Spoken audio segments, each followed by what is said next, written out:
Thank you very much. As I was saying, I just want to share with you my experiences of running a small rural farm, and sometimes with everything against you, because it's tough physically, it's tough mentally, and it's tough financially, although you're probably all saying, well, lamb's very expensive at the moment, so it can't be that bad. But seriously, we live at Yellingham Farm, Payhenbury. I don't know if any of you know Payhenbury at all. I know a couple of you do. And we have what's now known as a small farm. It's only 45 acres, but when we bought the farm, we were one of 6 farms in the neighbourhood operating with those amount of acres commercially as well.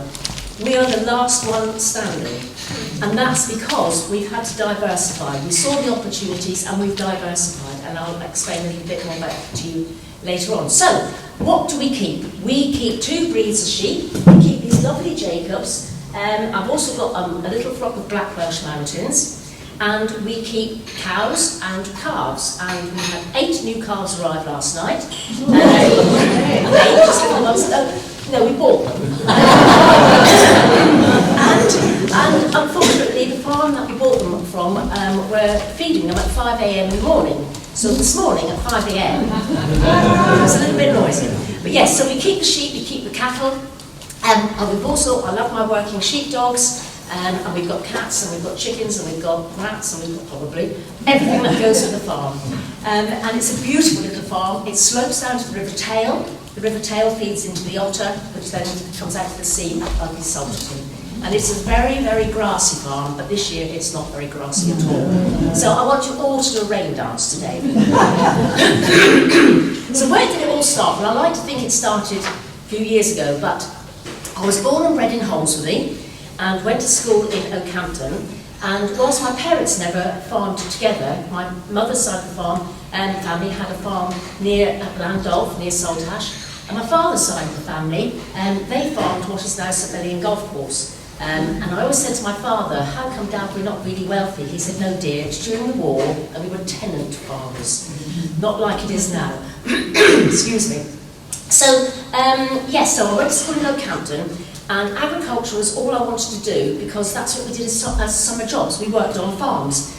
And so when I happened to actually pass 3 A-levels, which was a bit of a shock because I was normally playing hockey or training for 10 tours or something like that, my parents decided that I really ought to go to university, which I did not want to do. But I did. I went to Surrey University, and I remember for the first 3 months, seriously, I cried. It was awful. Then I found the hockey club. Then I found the rugby club. Good. And then I found the bar. So actually, I stayed there for 4 years and got a degree in nothing to do with farming, in tourism, hotel catering and tourism. And that is when I met my poor husband, Edward, who is still my poor husband, Edward, who doesn't have an ounce of farming in his blood. He was born within the sound of the Bow Bells, so an out-and-out Londoner. Well, we bought our first house together on Box Hill. Do you know Box Hill? Yes. Yeah. And Londoners love Box Hill because that's all where they went on holiday, so that was a good start. But it had this half acre out the back. Now, Edward doesn't garden, he doesn't cut lawns, he doesn't do anything like that. And so my little dream of a farm was starting to materialise. And I thought to myself, a couple of little lambs, I know how to look after sheep, that would be great. But I didn't tell him. I just took him to Holmesworthy Agricultural Show, which he didn't even know that agricultural shows existed. So I was watching a friend of mine show these lovely Jacobs, and I just mentioned it'd be lovely, we can have a couple of little lambs there, fatten them on, half an acre's nothing, fatten them on, gone. No. Okay? Lunchtime. So I took him to the beer tent. And I bought him a pint of beer, and I raised the subject again, and he said, no. 3 pints, ladies and gentlemen, is all it took, and he was putty in my hands, and so I was able to buy a couple of lambs. But as I say, half an acre is not very much at all. And so soon I was renting a little bit of land, and then I bought some more sheep, and then I was starting to actually have lambs myself, and it was going on, and in the end I said to everyone, it's no good, we're going to have to move. He said, why? I said, my sheep. I said, we're renting ground, fencing's not very good, we really need a place better, bigger, of our own.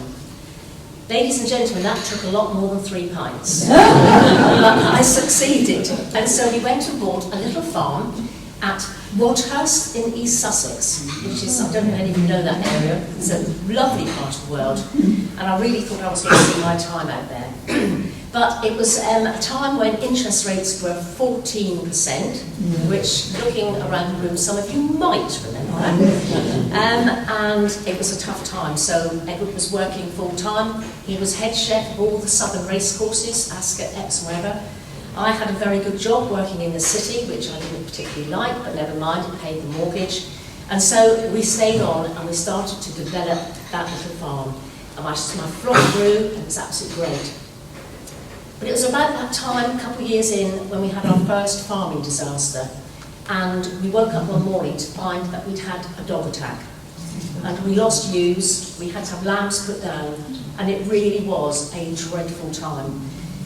But a couple of days after that had happened, we had on our back door, and this gentleman stood there, and he had great big bushy eyebrows and a filthy dirty cap on, with a filthy dirty smelling dog beside him as well, stinking of sheep. And he said, "Are you Mrs. East?" And I said, "I am." He said, "We've all heard about it. We're here to help you. We'll get the issue sorted and we'll move on and we'll get you back on your feet." And that gentleman was called Richard Froggatt. And he became my shepherding mentor, and even vets used to speak to him about problems with sheep. He was absolutely wonderful. And over the next few years, literally, he helped me to become the shepherd I am today. And one day we were leaning over the farm gate, like we do, and we are working when we lean over a farm gate like this. It might not look like it. And he said, "Janet, your sheep are looking good." I said, "Oh, thank you." He said, "There's only one problem. You cannot shepherd without a dog." I said, "Yes, I can," and I am. He said, "No, you're not." He said, "You're shaking a bucket of expensive food, and they come running up to you. One day, they won't." He said, "You need a dog." So we went shopping, and I bought a dog, and then ended up going to a fantastic training course over 12 months, funded by the government back in those days, to start to learn how to train a sheepdog and how to get commands going and everything, and it was really wonderful. And it was about 18 months, I suppose, after that, leaning over the farm gate, Richard said to me, "The dog's running quite well." I said, "Oh, thank you." I said, "Early days." He said, "The trouble is, Janet, you cannot shepherd with just one dog." He said, "You might run it over." He said, "It'll fall sick by bleeding. You need another dog."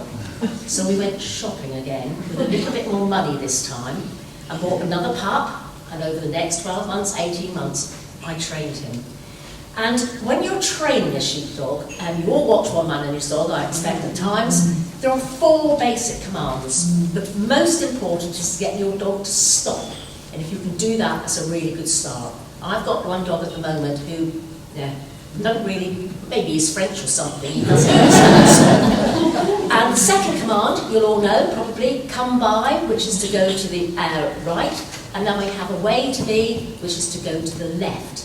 And then when you watch those people on the television, they've probably got between 15 to 20 different commands for those dogs, ranging from, "I want you to go a couple of metres, I want you to do this," or that. They're fantastic. So we've been working very hard on the second dog, and Richard said to me, "I think he's good enough for you to go trialling." And I went, "Absolutely not. I am not going trialling." "Oh, defeatist, are we?" Well, that was like red rag to a bull. So in the winter, they run what they call nursery trials. So you go to the same farm. It's a very simple course, but it's for not young handlers, but new handlers, young dogs, whatever.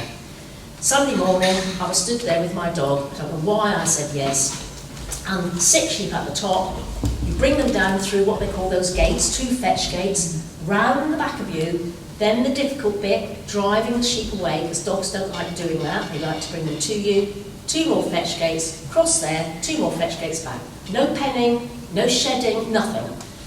So I sent the dog out, down come the sheep, 6 little sheep, round the back, and we're going towards the fetch gates. And I do whistle, and I whistle to him to lie down, so that they could turn. And I whistled, and that dog went totally deaf. The next minute, over the tannoy, "Mrs. East, would you please retire?" I said, "Absolutely, forever."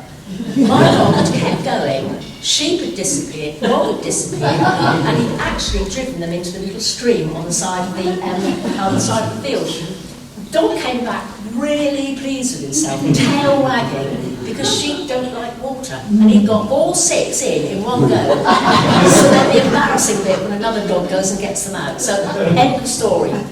But Richard said, you can't give up. He said, you've got to give it another go. That was just a hiccup. We'll practice this bit. So it's a month later, same field, probably the same sheep. Down they come, round the back, got the drive going really, really well. Got them turning right, they were trotting nicely across to the next fetch gates, and I whistled him to lie down and to bring them to me, and I whistled, and again, he went deaf again. And it was like a little bank, I suppose you call it.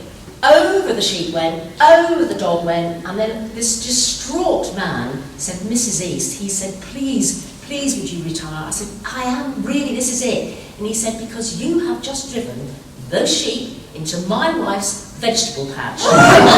Seriously, there was a panic on there a little bit.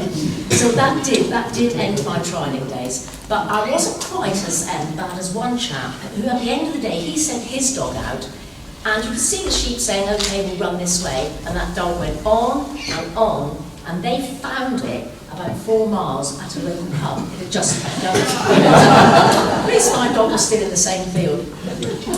But things were getting a little bit tough at our little farm there. It was called Blue Cat's Farm, and I really wanted to come back to Devon. And I said to Edward one night when he came on, I said, I'd like to go home to see Mum and Dad, really. Be there. He said, take the kids, we've got 2 boys, go and have a nice weekend. I went, no. I said, forever. I want to go home to Devon. And you can come if you like.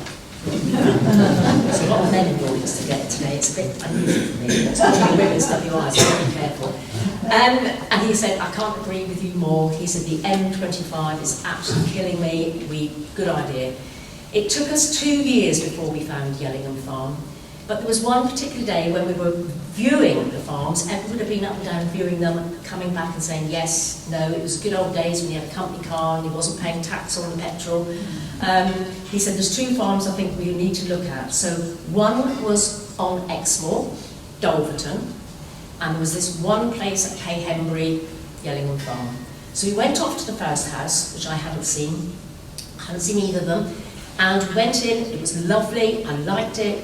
A little bit expensive, a little bit too big, but at any rate, I was really taken with it. Got in the car, on the way back to go to Yellingham Farm, got the calculator out, I'm working out the interest rates, the payments, how we were going to do it, and we were just coming off, I think it was about junction 28, M5, and I said, we can do it. We won't waste these people's time. We can actually do this. And he said, no, we need to go. I said, no, we're wasting their time. So we got to Yellingham Farm, 2 lovely, great big gates, lovely long cream farmhouse, Devon farmhouse, and I'm huffing and puffing, get out, walk in, and I'm thinking, oh, here we go. So went into the kitchen first, and it's a traditional farmhouse kitchen, and it was really quite big. And I walked down a couple of steps, and there at the bottom of the kitchen was a cream Arga. So I went, I bum on the rail, and that was it. I was sold. And I whispered to him, I said, what did you tell me? He said, I couldn't get a word in edgeways. That's what happened on it.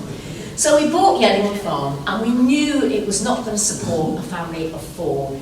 So Edward agreed to keep driving up and down, staying up, keeping going for a little while, whilst I would stay and run the farm, which is what I really was passionate and wanted to do. But, as I say, we knew it wouldn't keep us going just like that. So we had an old cow shipping on the side, which we kept a few cows in, but really it was redundant. So we converted that into 2 B&B rooms, which was absolutely wonderful. But we had our first guests arrive, and I was really, really quite excited. But interestingly, they were both blind, and they'd come to Sidmouth Folk Festival, and they'd come back to us. And it was a very hot day, and she said, do you mind, Janet, if we leave some bits of stuff in your fridge or whatever? I said, not a problem. And we had a great big old larder out the side of the kitchen, which had a stone floor and all lovely slate shelves, so put it out there. And as I say, they were our first guests, so I was really quite excited. And so that was that. They went to bed, all good. Got about 9 o'clock, I just said to everybody, dogs need to go out, give them a last run, couple live out, couple live in, and I was calling Nell, couldn't find her anywhere. Where was she? I was whistling for her, couldn't find her. I said, have you seen Nell? No. Scratch, scratch, scratch. Larger door. Opened it, in comes Nell, smiling, cling film, and a little label saying lemon cake. So my dog had gone in, nicked the cake, eaten it. I said to him, what am I going to do? He said, stop talking and get cooking. So it's 9 o'clock at night. So I was making this cake and I got it all ready to go. And I said, right, now, the couple are blind, so you know what it's like when you've lost one sense, your other senses are really acute, aren't they? And so I said, what shape is a lemon cake? He said, I don't know. I said, you're the chef. I don't know. So we plumped for oblong. In it went, I think I got to bed about midnight. So the next morning, I'm there wrapping this cake in cling film, writing the label. He said, what are you doing? I said, well, it might be a gift for somebody, so I need to know what it is. I said, and I'm going to tell her, I can't do this, I can't tell her. I never said, well, you don't really need to do that, but just make sure they pay before you tell them. So anyway, I told them all about it. I can't say she was pleased, but she accepted the cake and off they went. Well, that night, the phone rang. And I thought, oh my goodness. And it was this lady, thought she's found a dog hair in the cake or something. She said, Janet. She said, I just wanted to ring to say thank you so much. That is probably the best lemon cake I've ever eaten. So we were forgiven. So that was my introduction to B&B. But as I said, we got the conversion. It was going to be absolutely wonderful. And I had 3 rooms, all en suite then. And that was the way forward. But soon after the conversion was finished, we had farming disaster number 2, which you will all remember, which was foot and mouth.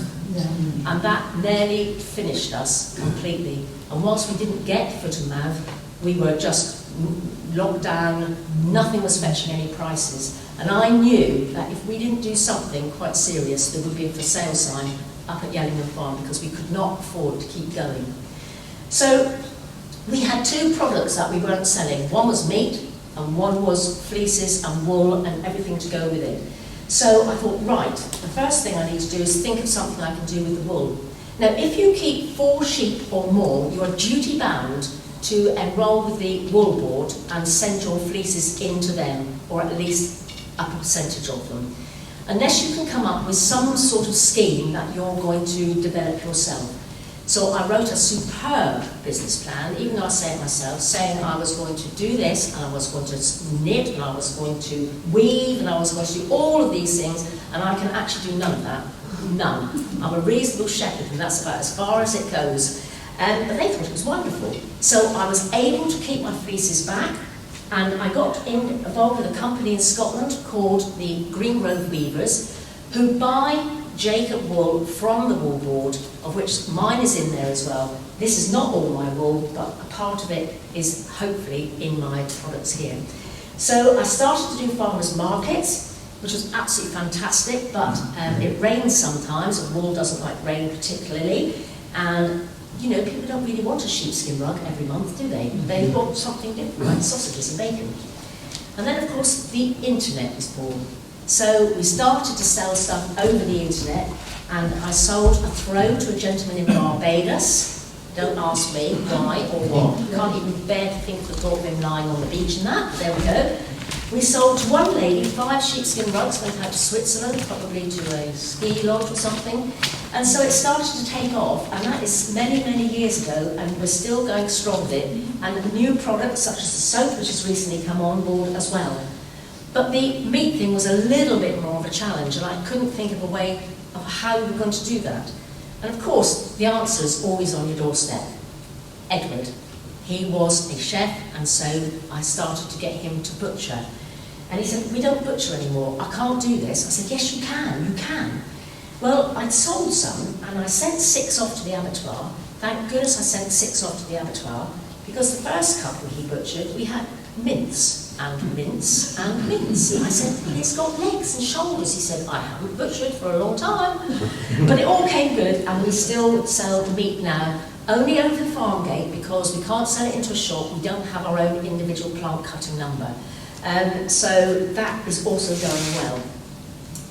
But then the third disaster of my life. talk to a lot of WIs, so I need to be a bit careful here. Edward came home one night and said, "That's it." I went, "Oh my goodness, I thought you found yourself another woman." No, he hadn't. He hadn't, and so he said, "I can't do this anymore, I'm retiring." I said, "You cannot retire, your salary's too good, you cannot do that." He said, "I can't do it anymore." Ladies, what is it like when you get your husband home full time? It's lovely actually, isn't it? It's really lovely. Your routine goes out the window, oh my goodness. Yeah, it's lovely really, we love having you home. And I thought, what is he going to do? What is he going to do? Because I'm running the farm. Well, of course, again, doorstep answer, he took on the B&B, and he was marvellous at it, not making the beds, but he did all the cooking. We entered some awards, we won the best Devon B&B, this was quite a few years ago. We went on and won the best B&B in the South West, and then went to the national competition, but we came second to a big place in Yorkshire, and I can't remember the name of it, but we've done pretty well in the UK, so that was great. So he was quite happy. It gave me more time to do what I absolutely loved, which is farm. And being a lady shepherd, I have an advantage over men shepherds in that I've got little hands. Now, we were full of B&Bs, and I was up taking the order, and Edward came up and said, "Phone." I said, "I'm taking the order." He said, "It sounds quite important." So I said to my guest, "Won't be a minute." Went in the kitchen. "Hello?" I knew exactly who it was. "Hello, Janet." I said, "Yes, Ken?" "Well, it's like this. I've got an old yaw, her's lambing, and her's in a terrible state," he goes. And I said, "Okay, look, I'm just doing a breakfast order. I don't have to cook. I'll be over in 10 minutes. "No need, Janet. I'm outside your back door and there's a man." So I quickly went up to my guest and said, "I won't be a moment." Went into the kitchen, took the watch off, took the rings off, went and got the blue lube, which is the jelly we use when we got a lamb ewe. Went up to the outside, and there was the white van, and as he opened the door, back doors, there was this ewe, and if she could speak, she'd have gone, "Thank goodness it's you and not him, his hands are like shovels." So I did lamb her, everything was fine in there, it was a little bit complicated, it didn't take long. I said, "Go on, get home, give her some antibiotics," and I rushed back indoors, washed my hands, put my rings back on, put my watch back on, ran up to the dining room. I said, "I'm so sorry about that." And it was very quiet. And I said, "Right, can I start to take your orders, please?" And obviously there was a spokesperson there who said, "Janet, can I ask who's cooking this morning, please?" And I said, "Of course you can." He said, "It's not you, is it?" I said, "No, it's Edward." "Good," he said. And he looked at the other side of my arms and said, "You might want to just perhaps go and have another go with the soup." I really, in my rush, have not washed very well. But that was absolutely wonderful, that it was all going so well. Ken was the first of another a chap who rang me asking for help. And I don't know if you know the Honiton to Orliscombe, sort of go through Orliscombe, that little village. Some beautiful big houses up on the hill there. Well, there's this one chap who lived up there, Nigel, and his family. He'd come to buy some sheep off us, but never did. But he was always on the phone asking for advice, and I said, "No problem whatsoever." So he rang and said, "Janet, are you still working your dogs?" And I said, "Yes, I am." "Good," he said. "Would you mind coming up? Because I can't get my sheep in. I've been shaking the bucket. It really isn't working." And it just reminded me of Richard, bless him. And I said, "Yes, I'll pop up." So got up there, never been there before. And I got my little dog, and we were walking down the field, and I said, "Right, you know, where are they?" He said, "They're in a 5-acre field." I said, "Okay, that's fine." And as we got close, he said, "It's got a 2-acre pond in the middle." I said, "Right." And he said, "The grass is a bit long." I went, "Right, okay, never mind." So we get there, and I said, "What sort of sheep have you got?" He said, "Soays." Well, they're a waste of time and space. I said, "Oh, okay." And Soays, I suppose about that high, maybe a little bit shorter. And I said, "The grass." Well, that was above the Soay sheep. And I was working this fantastic Welsh Border Collie. Well, she was about this tall. So there was a bit of a challenge, really, because she was shorter than the actual sheep. So I just whistled her to come by, off she went, and all I could see was the little white tip of her tail, bless her. She was so lovely. And I was just whistling, walk on, and we stood there some time, and he went, "This isn't working, this isn't working." I said, "Hang on a minute." I said, "Your sheep have never been dogged before, my dog's never been here before, and actually there's a 2-acre pond in the middle there." This little dog soon started to appear, and I said, how many sheep have you got? He said, 6. And there was 6 sheep, and this dear little dog, best dog I ever had, brought these sheep up. We did what we had to do. I was done. And he said, how much do I owe you? I said, you owe me nothing. I said, you know, we do each other favours. You don't owe me nothing. I said, but a cup of tea would be nice because it was quite hot, and he had a beautiful house, and I just really wanted a bit of notes, you know. So I got there, took my boots off, went inside, left my dog outside, and time to go. And I said, we're going to head off now. Went to put my wellies on, creaking a bit, and got up. He said, you all right? I said, yeah, I'm fine, thank you. He said, a bit creaky, putting your boots on. I said, I'm okay, thank you. He said, have you got back problems? And I said, well, just a twinge now and then. He said, I think you've got a bit more than a twinge. I said, oh. He said, that favour. I said, what favour? He said, you told me we'd do each other favours. He said, I'm an osteopath. And I had 6 free treatments. Thank goodness I didn't accept a tenner, wasn't it? That was good. Yeah, so life was going on really, really well. And the B&B was getting busier and busier. But I do seem to be a bit of a honeypot for single ladies. This one lady phoned up and said, do you do single occupancy? And I said, yes, we do. Well, I'm not really single. I said, okay. She said, I've got a companion. I went, okay. And she said, do you take parrots? And this is absolutely true. And I said, well, we've never had a parrot before, but I assume it's in a cage. And she said, yes, it is. And along she came, parrot, showed her to her room, that was fine. Well, it was about 7-ish, I suppose, and she came and she knocked on the kitchen door and said, Janet, she handed me a piece of paper, and on this piece of paper was a mobile telephone number. And I said, oh, right. She said, I'm just popping out. She said, I shan't be long. This is in case the parrot needs me. And I thought, we're having a laugh here. And with that, she disappeared. She wound the window down of a car, going out the farm gate and said, he should be no problem at all, he's watching his favourite TV programme. So, literally, kids and I ran upstairs, just had a peek through, and there was this parrot in its cage, on the perch, little head nodding, and on the television was EastEnders. No, I didn't need the number. There was another lovely lady who rang and said, single occupancy, and I said yes. Very, very smart lady. And she came, she stayed for 4 nights, and on the last afternoon, we always give them afternoon tea, she said, come and sit down, Janet. I said, well, she said, we haven't talked. And I said, right, okay, so we sat chatting, she was chatting, and all of a sudden she went very quiet. And she said, can I ask you a question? And I said, of course. It was quite a delay, and she obviously was plucking up courage for something. She said, have you ever been to prison? And I laughed, I went, not yet, plenty of time. And she said, I've just come out. I went, oh, look at the time, I really must go. Blimey. So I went into the kitchen, I said, I didn't ask any questions. I said, hey, we've got a criminal in the house. He said, we've only got that lovely lady. I said, she's just like prison. He went, oh, what did she do? I said, I don't know, I didn't stay to find out. Absolutely wonderful, wonderful woman. And about 6 months later, she rang again to come and stay. I said, of course you can come and stay. She said, do you remember me? I said, yes, as it happens, I do. And she came and stayed, and it was one night, and in the morning she said, Janet, I've got a problem. And I thought, oh, here we go. She said, I've got no money. I said, okay. She said, but can I have a lift to Bennington Station? And I said, yes. So it's a fairly quiet ride to Bennington Station. And when she got out, she said, I will pay you money, I will come back, but I just haven't got any at the moment.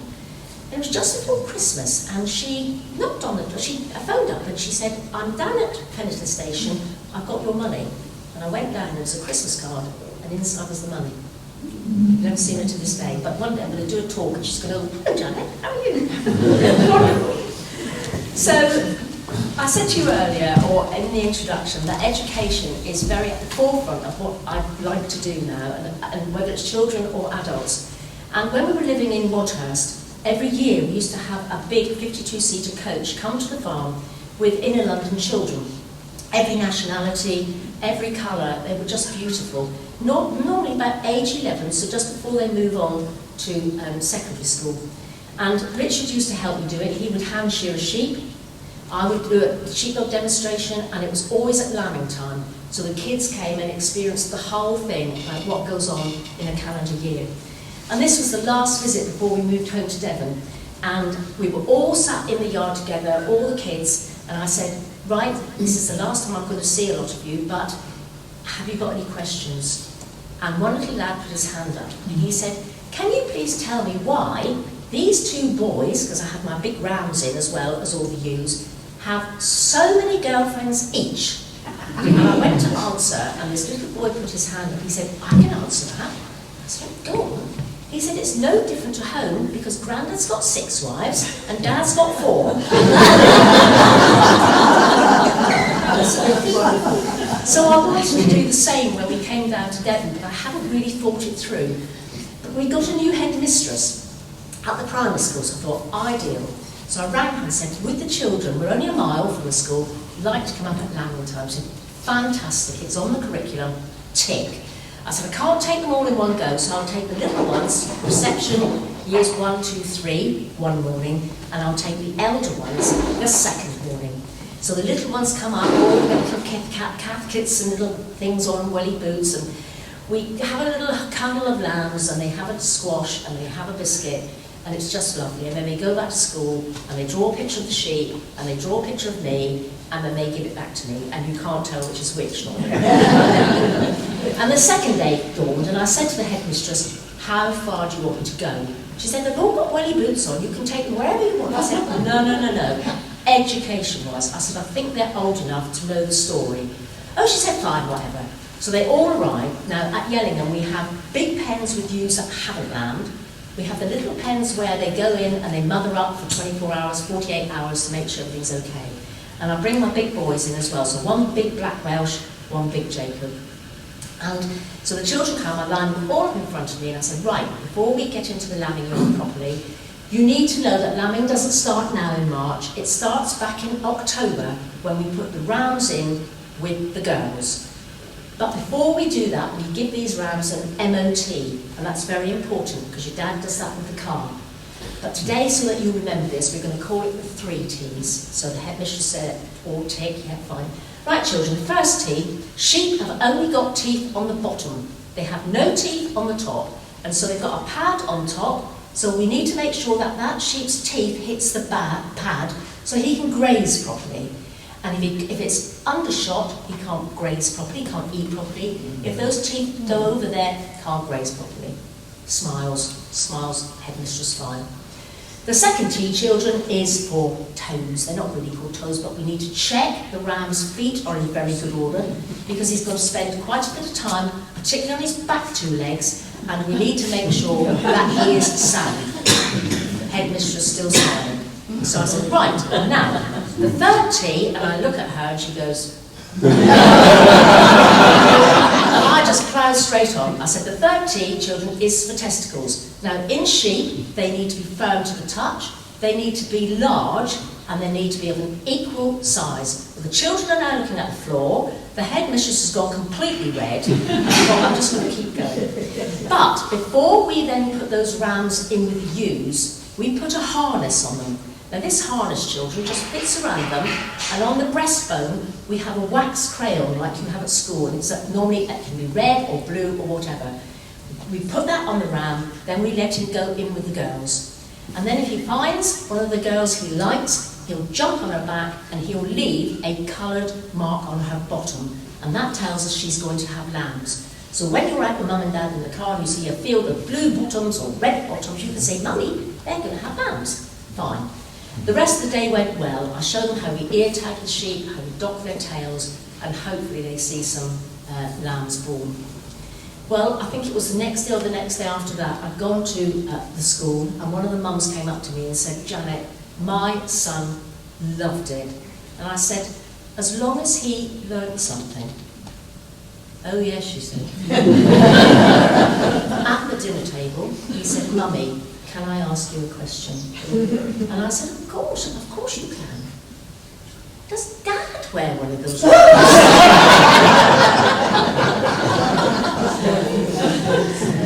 Time is going on. I'm going to finish with all of my stories, honestly, have been absolutely true. And this last one are about a couple of my B&Bs who were one of my favourites. They're no longer a favourite because they've moved to Honiton. They love it so much. Denise and Jeff. There was only one problem with Denise. She is an out-and-out vegetarian. And over the, I think it was nearly 20 years they've been coming to stay with us, she would tell me I'm going to die of a heart attack because I ate too much meat. I tell her she looks so pale, she looks dreadful. But it's been a wonderful, friendly debate. So when we found out they were going to move, I said, Denise, would you like to come with me on the farm for a day?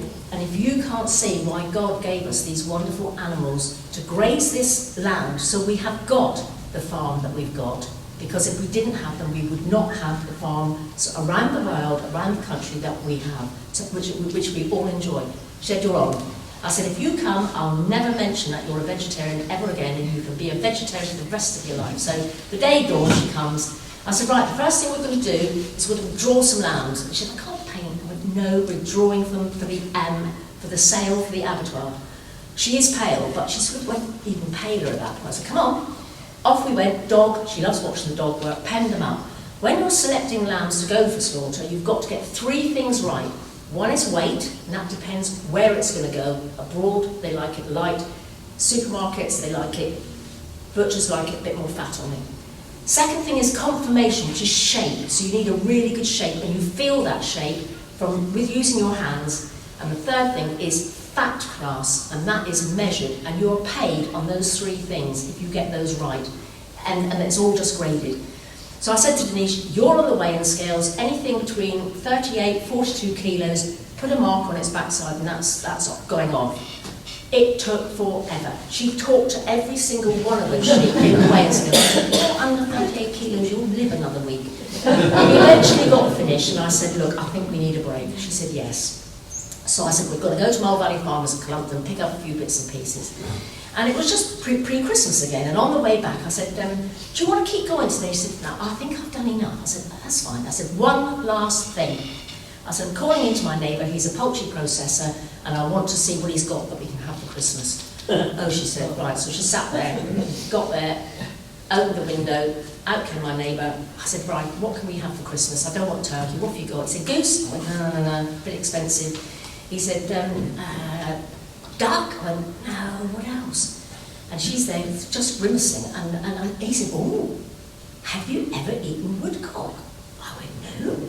Or what's the other small one? He said, snipe. I went, no. Oh, he said, they're beautiful birds. And Denise said, yes, they're beautiful birds. I said, that's fine, he said, hang on a minute, maid. He said, hang on. He said, did you know they're the only game birds you cook their innards in? Oh, sick of my floor. I said, that's also fine. He said, last thing he said, when you dress them and they're all ready to go in the oven, he said, you know both those birds have got a long beak? I said, yes. I said, quickly. And he said, well, get that. And he said, you need to shove it right up its... got the door open. She got out and she walked the last couple of miles, about 100 yards, up to the farm. Ladies and gentlemen, Denise is still very, very vegetarian. Thank you very much.